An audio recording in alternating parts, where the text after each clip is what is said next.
So Frantic Assembly was formed in 1994, I believe. I formed it with two friends, and we were students at Swansea University, and we had no intention of getting involved in theatre, but suddenly this light bulb switched on and we were very passionate about it, and we were desperate to learn more. So we started as a small company, knowing nothing, but just desperate to find out more. And I think that that meant that we appreciated any little bit of help that came our way, any doors that opened for us. We realized that was an act of generosity. So that became an important part of the way the company operates. So we have quite a large educational reach. We make a lot of work for education because that's our way of, I guess, saying thank you, of making sure that we're opening doors for other people. Also, none of us had a background in theatre. None of us trained in theatre. And people from our background tended not to work in theatre. So it was important for me that Frantic Assembly can open that door for people from my background and other people who might think of theatre and the arts as not for them. So it tries to be as accessible as possible. I think it's important that we bring in new voices and new perspectives into theatre. Otherwise, it becomes a hobby of the rich, of those who can afford to do it. And that would be the end of the arts, I think. It would certainly be the end of its relevance for me.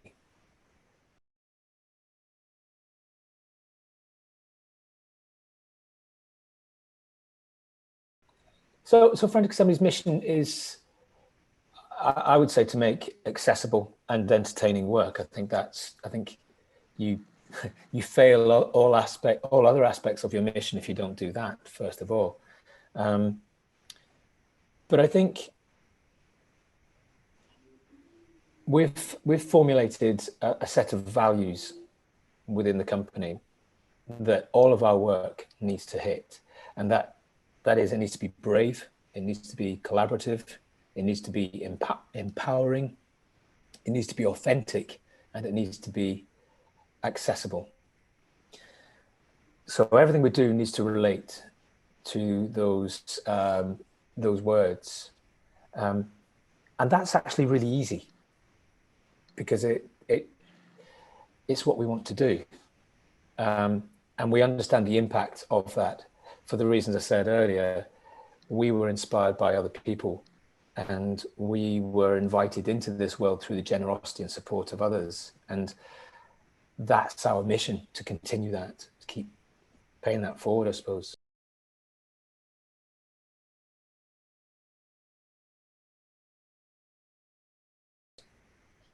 As I said, I had no formal training, but that was a blessing in many ways, because I had an open mind. We all had open minds. We just wanted to devour information and work out what we liked and what we didn't like, and that's a massive part of the growing process, is working out what you don't like. That's how we defined what we did like. But we started a company to allow ourselves to do that. I think it would have been much harder to get involved in the arts just looking for work, just looking to be a performer, because we weren't performers. We performed in the shows early on, but it was by necessity because we couldn't afford actors. And I think I know more about acting now than I did then. And I haven't been acting for years. But I can't imagine I would have got work with other companies. What we do now is go looking for people who might have been like myself, who were applying their skills elsewhere. My background was sport, and I just wanted to play sport. And when I got involved in the arts, when I got involved in this physical side of theatre, so much of what I could do and so much of what I learned through sport was applicable. So it made me realize that there's so much talent out there and ability that could cross over. So when we look for talent, we're not looking in youth theatres, we're looking in boxing clubs, football, parkour, rugby, street dance, park, you know, all this kind of, all these places where people might be sitting and not knowing that they can apply those skills within theatre. And then if we can get them excited about this world, we try to train them up. It's not an intensive training over several years. It's intensive bursts, and we try to point them towards other training elsewhere, because that's important as well. You know, it's not just about looking at Frantic Assembly and thinking that's all of theatre. We're not all of theatre. Because I do think training is important, even if it's just opening your eyes to possibilities, to the world, to different perspectives. And I say that as someone who hasn't trained. I realize that I've had an education, not a training. And my education has been every mistake I've made over 26 years, and every brilliant person I've worked with, and every conversation we've had. And it's been a real privilege. Yeah, it's hard. And training, you should look at it in very different ways, I suppose, or vastly different ways. It's not necessarily formal, but it's an open mind, it's engaging with others, and it's what I get from collaboration, really. I learn an awful lot from the people who I work with.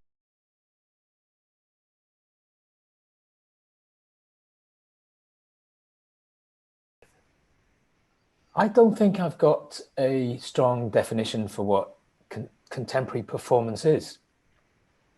I think if I was to look at contemporary performers, they appear to be more open-minded about what performance is, and probably seem less interested in the definitions, are happy to be moving one minute and talking about text the next. And also are more aware that text and movement are the same thing. They're both just information for the audience. Information about the human predicament, which is what we present on stage. So, and also I must say, I don't spend much time thinking about defining contemporary performance. I often think that's someone else's job. My job is actually just to make work that, make the work I can, and it's for others really to define where that sits, because making work for me is quite personal, you know, and I'm not making work within the parameters of any definition of contemporary performance. It doesn't define me as I work. An academic might look at it afterwards and say, ah, that's what that is. But then I think that's the natural way to look at it.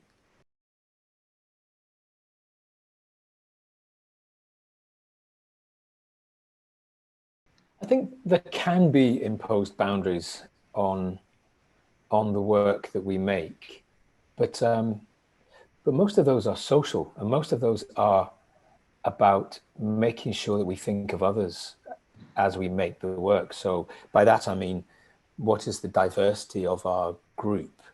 Are we taking the work to people who might not be able to access it? And actually that's what Frantic Assembly is about anyway. So it's not too difficult to think in those terms. I haven't found that the boundaries of these boundaries that might appear from receiving funding from, you know, government bodies, they haven't impacted the work. And maybe I've just been lucky. Maybe that's a difference between our countries, that maybe there is more of a freedom with that funding. I don't know. I mean, we'll possibly find out more as we talk. But I think you've got to be careful you don't lose yourself in making the work. If you start to make it to other people's brief, if you make it to their demands. And I mean, I say that because the work that I make comes from an idea in here, first of all. It's not about taking a play off the shelf and saying, we're going to do this play. You know, it's devised from scratch. So it's probably very easy for me to feel like I'm not compromising. I don't know. I must be talking from a point of privilege because I haven't really felt it.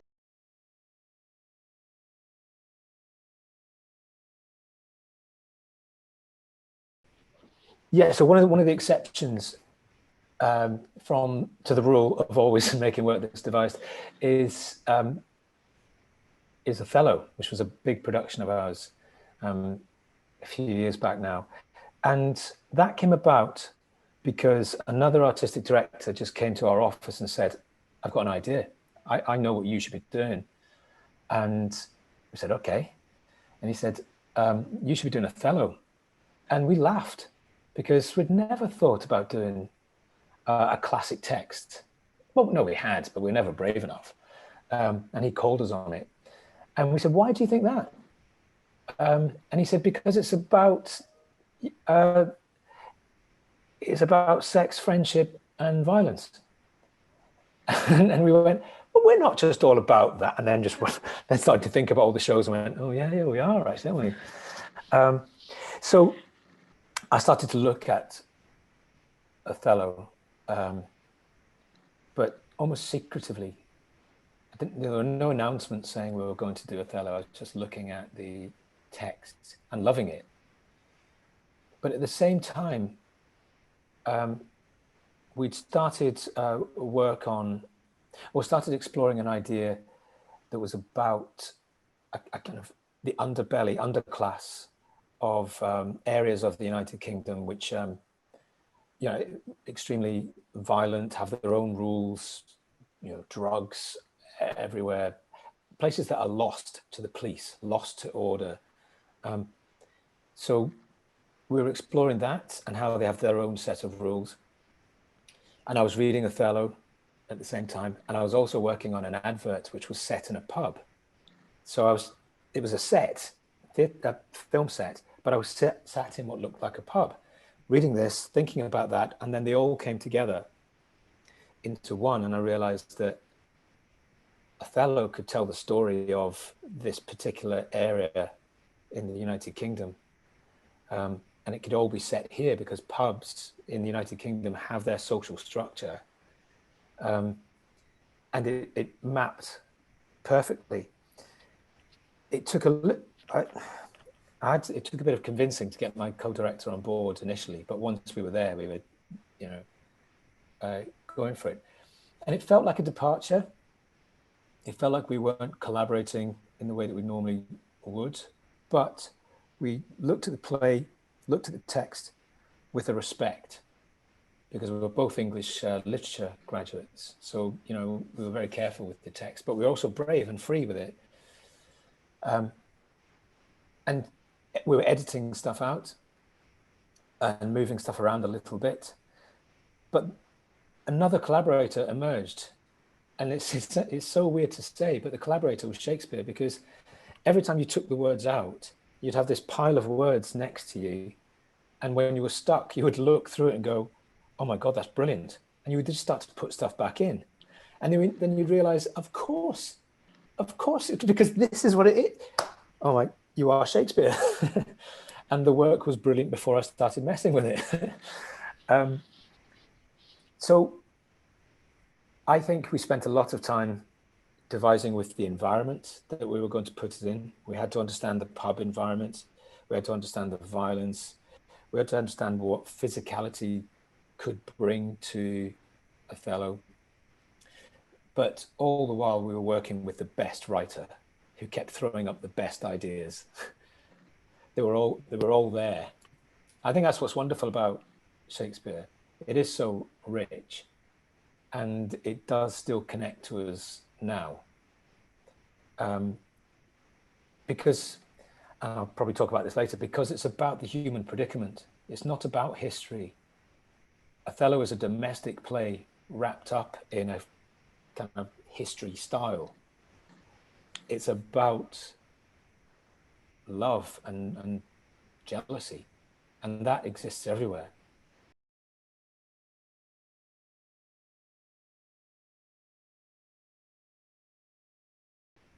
A lot of Frantic's work has elements of movement within it, as well as text, and it's just always felt the most natural way to work, the most natural way to express. And again, that comes from the freedom, because I don't spend any time talking about the definitions of theatre or the definitions of dance, or whether it's right to do this or right to do that. It's a gut instinct about whether a particular moment is best told through movement or best told through text. I think it's important to look at what text is and what movement is for an audience. Both of them are information, but text doesn't just come out of the words of the performers. Text also emerges in our heads when we're watching. And it could be that if say there are two characters with a secret, and one of them is about to tell it, you say in your head, oh my God, she's about to tell him. No, she can't, she's too scared. Oh my gosh, she's missed a moment. You know, all of this is text that emerges, but it's come about through silence. It's also come about through movement, because the body language and tension that existed between them. So if we understand that both text is silence and silence is text, we also understand that stillness is movement and movement is stillness. Because if you have stillness, the audience is just going to prime themselves ready for the movement. Okay, so I see them all as the same thing, which makes it very easy to ask the question, which is best to, you know, tell the story now? Because it doesn't feel like I'm writing in a different color. It's all the same pen. That's something I've seen change in the United Kingdom over the past 25 years. Is we're beginning to recognize just how clever an audience is at reading physicality and movement, and performers are getting that as well, and they're allowing themselves to explore that. And I spend a lot of time with actors, empowering them, making them understand just how brilliant they are, using precision, precise movement, or withholding text, just how brilliant they can be at giving out that information, because audiences are geniuses, you know, because they're already reading everything. We are primarily physical beings. If you walk into a room, you sense an atmosphere, and that atmosphere comes from your reading of the body language in that room. It's not from somebody turning around to you and saying, this is a dangerous place, by the way, you should leave. You know, so sometimes I think theatre forgets or has forgotten just how adept an audience is at reading those situations. I think good direction will always harness that. Good actors will always harness that. But good writers probably do the same, but not all writers do. You know, things can be overwritten, or reviewers can only read the textual and not the physical, visual, or waste their time separating them.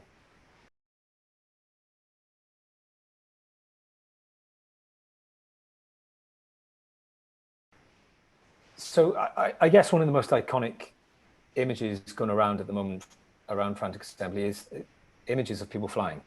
And that's something that we do with workshop participants. And we do it very quickly and very easy.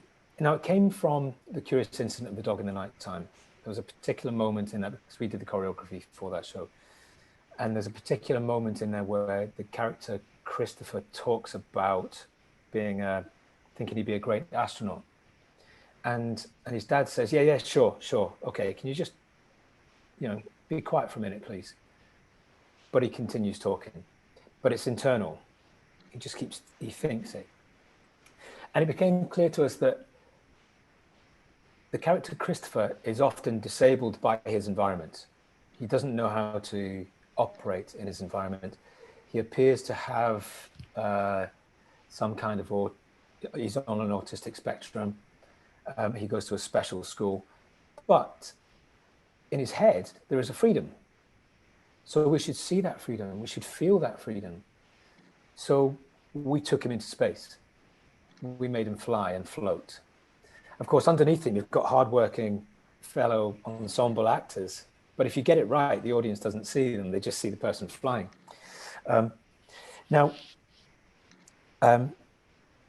When I did that with the company of the Curious Incident of the Dog in the Nighttime, everyone was amazed to see this boy fly, and we made him run up a wall at one point as well, and he could walk along the wall sideways, and everyone was amazed. And I thought, that's great, we've done it. Then I realized, no, hold on. There's another narrative here, which is the whole room only thinks that young fit actor can do it. And they're looking at it thinking, well, that's their job. My job's to be over here where it's safe. So I wanted to address that, and I wanted to make sure that everybody had their moment of flying and running across the wall. So we were doing it with 70-year-old women. It was the most incredibly moving sight to see people do this. But the reason why it was so important came to me in an audition in New York when I was recasting Curious Incident for Broadway. I had a group of men in their 50s, all going for the same part, but I had them working in a workshop environment. So they weren't just reading to me, it was about exploring how they would work together. And I got them all lifting each other and flying. And there was one really big guy in his 50s, big, masculine, strong man. And we got him flying. And then as he landed, he said, thanks for that. Thank you. And then just burst into tears. And everybody in the room just went towards him and said, are you okay? And everyone's like laying hands on him going, it's okay, it's okay. And he said he hadn't been picked up since he was 7. And there's something beautifully emotional about that and giving somebody that experience. But more importantly, he hadn't seen the perspective that you get when you have been picked up. So he hadn't seen the world from above.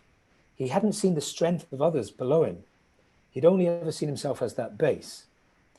So that's why we do it a lot in workshops, because people come into the workshop with the perception that they can't do it, that they're not that type of person, that there's no way you could lift me, that I'm not strong enough. And we show them that they are that type of person, that they can be, and we give them that perspective so that when they leave the workshop, they're a different person. And I think that's really important. In some ways, that whole experience of lifting someone up and making them fly could have stayed in the rehearsal room in Curious Incident, but it became too important. Because, as I said at the beginning, bravery, empowerment, and accessibility, 3 of the words that are used to make all of the work that we do. Well, there it is. I mean, we always try to create opportunities for people who have different needs and different abilities. We're not a specialist company, and there are other specialist companies who do brilliant work and are much better placed to give people a greater experience than we can. But we work with them. And one of the productions I made recently was a co-production with a company called Hijinks, where the performers, most of the cast was an international cast of Italian, Spanish, and Welsh performers with Down syndrome. But they were performers, so they were working in that field. But my job was to push them a little bit further possibly and make a piece of work with them. And it's one of the pieces of work that I'm most proud of.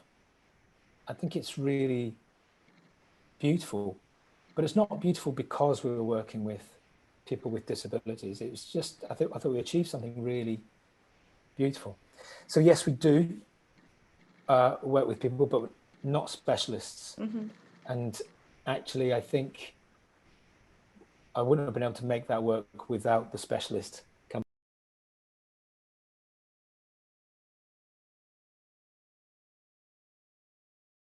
Yeah, yeah.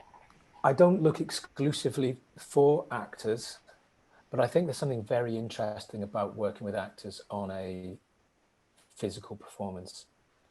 So much of the rehearsal is about training them to have the confidence and show them they have the ability to do something. But there comes a point in that rehearsal where something magical happens. And that is the moment when they've got the physicality down, they can do it, they can do the choreography, and then you remind them that they are actors, which brings this whole other level to the physicality, to the choreography. And I'm not saying that dancers don't bring that, because some really do, some really can. But a lot of dancers who are very physically able kind of just do what they do. Whereas the actors are finding they can do what they can't do. And that's already, there's already an elation there, you know, we are buzzing with this. But then to tell them that now you're still an actor, it makes the work, makes the physicality fragile where it needs to be fragile. It makes it risky where it needs to be risky. Whereas dancers sometimes have a sense of ability, and with that comes safety. And I think the difference is that your audience sits back a little bit and goes, we're safe, because that person is physically brilliant. Or they might look at the spectacle and go, that's technically amazing. But I want an audience to sit forward and to be in the moment and go, that person might fall. That person is full of doubt, hesitancy. That person is full of shame. Whatever it is we're playing with, an actor can bring that level as well. I call them performers because, you know, sometimes the company is made of dancers and actors. But I would say I mostly work with actors.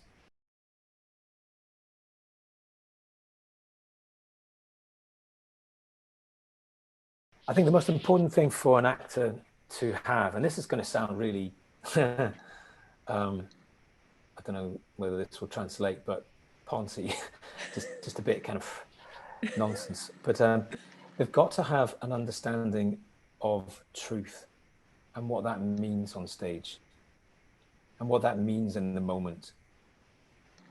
Because people often act the truth, and they act and act and act. And it's not truthful. Because what they're doing is just sucking the attention towards them and to their face. And it can often mean that they're not listening.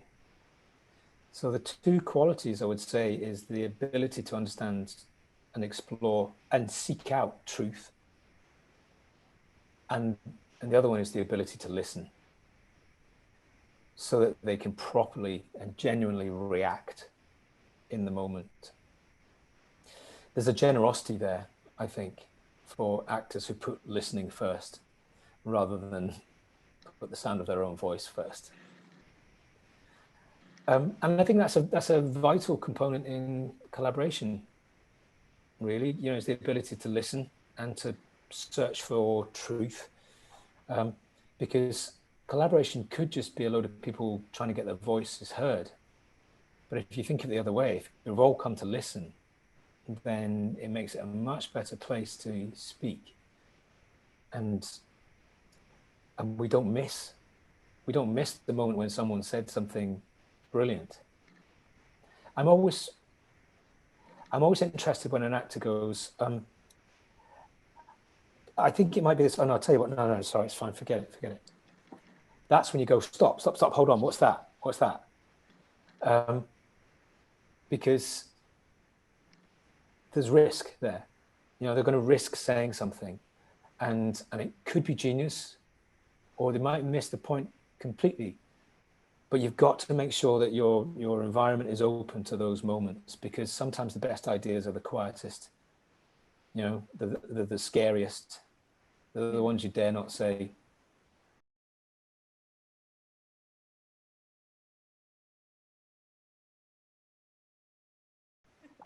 I love it when an actor says, "I don't know what to do here." The most priceless moment to me, the most important moment probably in a rehearsal room that I've had, was on Curious Incident of the Dog in the Nighttime, and I think it was when Marianne Elliott, who's a world-class, world-famous director, stood up and then just turned around and looked at us and said, "I don't know what to do here." And it was a beautiful insight, but also it was a beautiful invitation, because she's saying, "Can you help? Do you know what to do here?" That's the most empowering thing to hear. Being in a room with all of those brilliant creatives, it was terrifying at first, absolutely terrifying, because they're all at the top of the world game. And to see them go, "I don't know what to do. I don't know what to do. What do you think?" It's just so important, because it could have been that we all went in there and hid, because we wouldn't have taken the risk. We could have gone, "Yeah, I've got so much experience, I know what to do." So I'm always looking for an actor to say, "I don't know what to do here. I don't know how to do this." Because if they do know, I'm not sure they do. I'm not sure any of us do yet. We will find that. Some actors are, they just blow you away with making the most extraordinary choices and are just brilliant. But I wouldn't say it comes naturally, or comes easy to them. It might be difficult. They might be thinking about that. They might be trying out all kinds of things, but then they try that. I would say the actor that says, "I don't know how to do this," is inviting the director to help them, is inviting the fellow actors to help them, is inviting the choreographer to step forward. I think it's a really healthy thing. And invariably when they do, we can solve it together. It's not a case of me going, "It's in front of you, it's obvious, just do it." I think there's a good chance I don't know what it is either. But by naming it, by saying we don't know, we're all free to find it.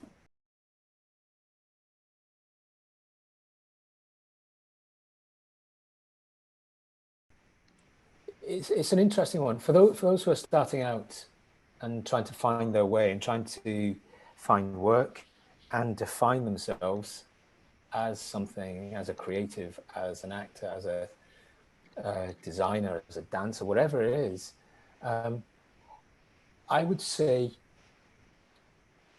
be careful not to hide behind the facade that name and definition brings. Don't go, "I am actor." "I am director."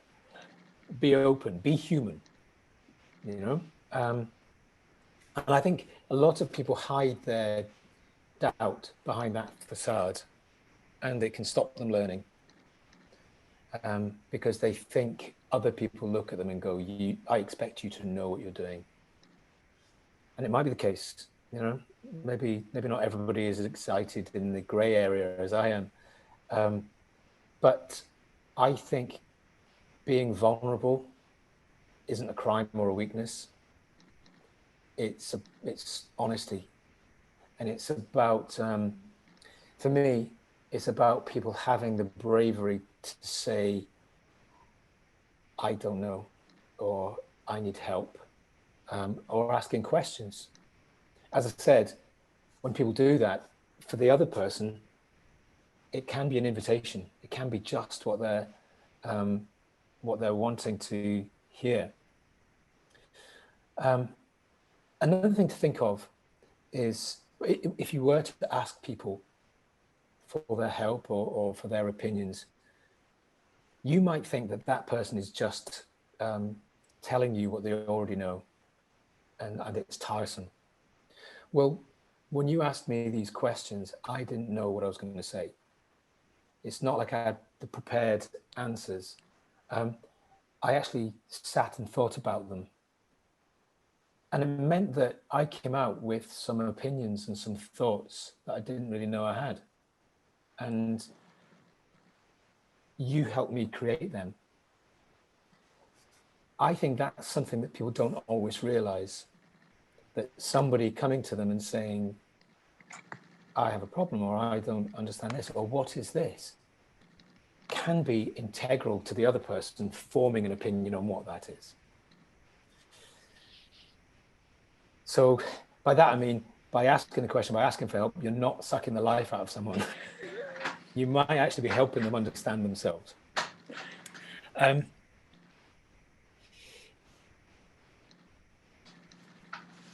Yeah, what else? Oh yeah, the other thing I think is, yeah, I'm always keen to impress upon people. Never pretend that you know all the answers.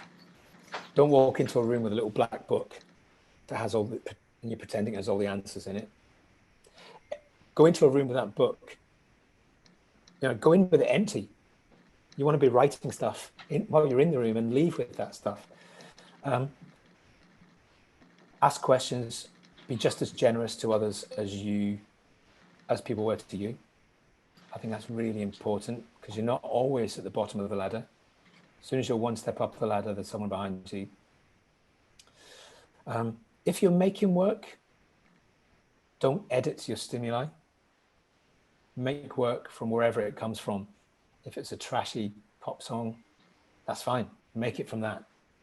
Don't over-intellectualize your work. Just be honest. And the other thing is, I would say this is important for me, might be important for you, is just make the work and let other people study it. Don't try to define the work before you've made it, because all that does is set it within parameters. That can mean it's not Brecht enough, or it's not Stanislavski enough. Well, you know, who the hell cares? I'm pretty sure Brecht and Stanislavski didn't. So I guess, yeah, I guess that's my advice.